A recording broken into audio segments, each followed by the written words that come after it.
Hey guys what's up, it's your boy. So पिछले हफ्ते मैंने जुग जुग जियो रिव्यू की थी। कल मैंने नई मूवी देखी है बैज लूजरमैन की, Elvis, which is the new movie जो कि हॉलीवुड मूवी रिलीज हुई थी जुग जुग जियो के साथ at the box office. So mind it, it's a completely unfiltered or unprepared video, so I want to try something new today. I want to speak my heart out. So Baz Luhrmann जो ये movie director हैं, ये एक Hollywood के बहुत ही artistic film director हैं और ये हमेशा काफ़ी kind of larger than life artistic movies बनाते हैं। इनकी लास्ट मूवी थी लियोनार्डो डिकैप्रियो के साथ द ग्रेट गैट्सबी।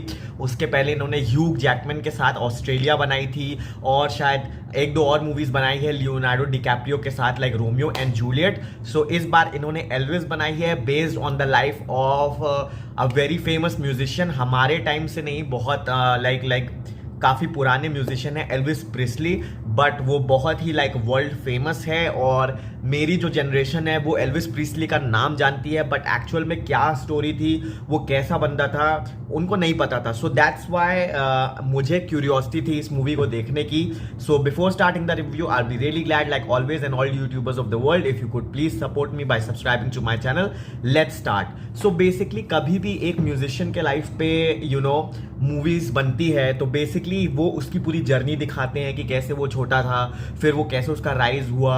और मोस्टली ये biographic movies about musicians, rock stars, it does not have a good and, कहीं ना कहीं वो उनकी बर्बादियां दिखाते हैं। सो ये काइंड ऑफ जो मूवीज होती है वो एक road to success, road to fame, road to stardom and then the sudden downfall, the sudden बर्बादी, द सडन केओस, इन्हीं थीम्स पे ये मूवीज चलती है। जैसे एल्विस है, इससे पहले बोहेमियन रैप्सोडी आई थी based on the life of Freddie Mercury, कि कैसे फ्रेडी मर्क्यूरी जो कि इतना फेमस क्वीन बैंड था, फिर उसके बाद उसका कैसे, उस बंदे का कैसे डाउनफॉल हुआ।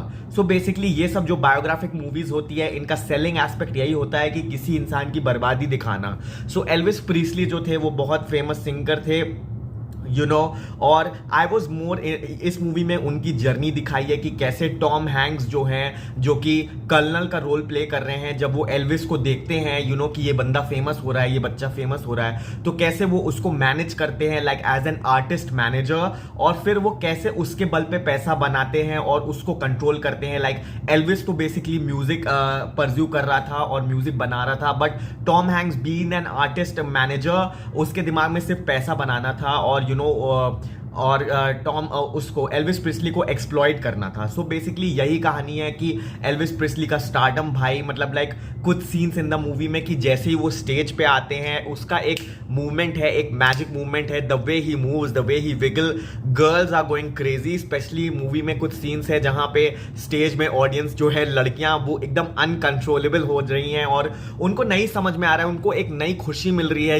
Like as a musician the way he moves. I think it लड़कियां देख के काफी ऑर्गेजमिक फील करती हैं, या जो उनका ऐसा स्टाइल रहा होगा जब वो स्टेज शोज पे परफॉर्म करते होंगे, लाइक उनके पास एक massive loyal girl fan following है, ये मूवी में दिखाया गया है। फिर एल्विस दिखाया गया है कि कैसे टॉम हैंक्स उसको एक्सप्लॉइट करता है जगह जगह, और उसकी लाइफ डिसीजंस में इंटरफेयर करता है, और अब उस at the back of the mind उसके दिमाग में ही था कि वो कैसे पैसे बनाना चाहता है। लाइक वो एल्विस का एक तरह से कंट्रोल फ्रीक हो जाता है, उसी के नाम पे मर्चेंडाइज भी लॉन्च करता है, सो दैट आजकल ऐसा होता है, like when a celebrity becomes a brand, it becomes an asset, और उसके नाम पे कई मर्चेंडाइज रिलीज होते हैं। So he was doing that aspect. और फिर उसके बाद एल्विस की शादी हो जाती है, he settles, and he marries, he also has a girl child। और फिर जब दिखाया गया मूवी में कि जो गवर्नमेंट है काइंड ऑफ उसका जो डांस मूवमेंट्स है या जो भी उसका जो बॉडी मूवमेंट्स है लोगों को काइंड ऑफ वेरी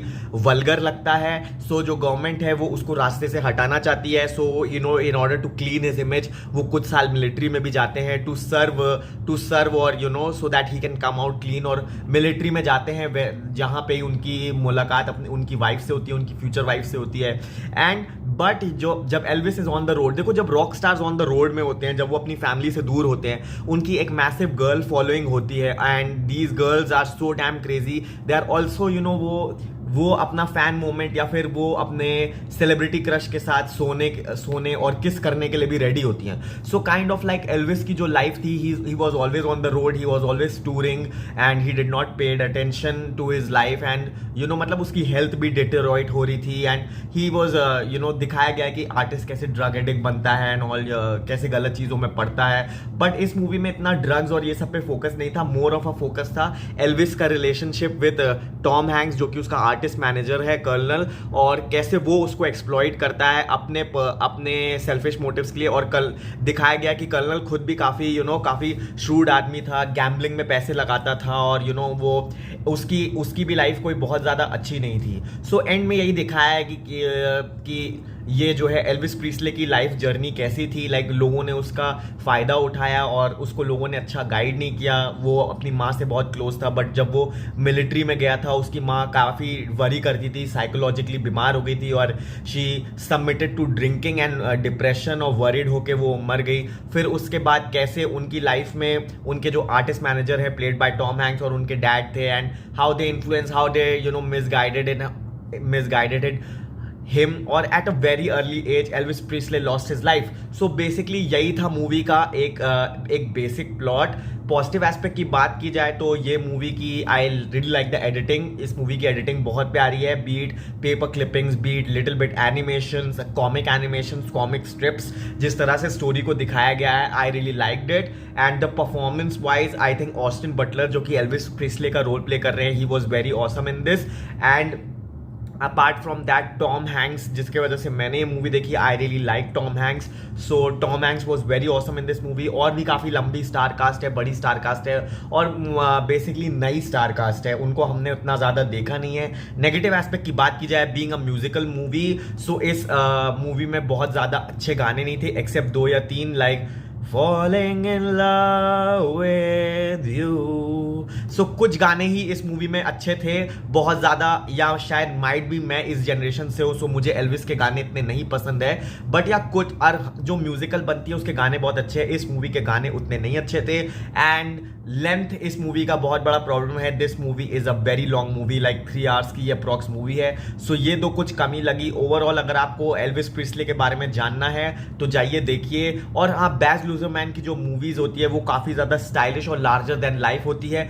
ट्रेलर में इन्होंने बहुत सेक्सी ट्रेलर बनाया है, बहुत सुंदर ट्रेलर बनाया, पर मूवी उतनी सुंदर और उतनी सेक्सी नहीं थी. So it was my review on Elvis. If you have watch this movie, how do you like it? Comment below, let me know, and please support by subscribing to my channel. And sorry guys, ये एक unfiltered video था, but क्योंकि मुझे इस पे बनाना था video, so I stocked my heart out. और अगर कुछ ऊंच नीच बोल दिया हो तो then please ignore and take care. Meet you in the next review. Lots of love.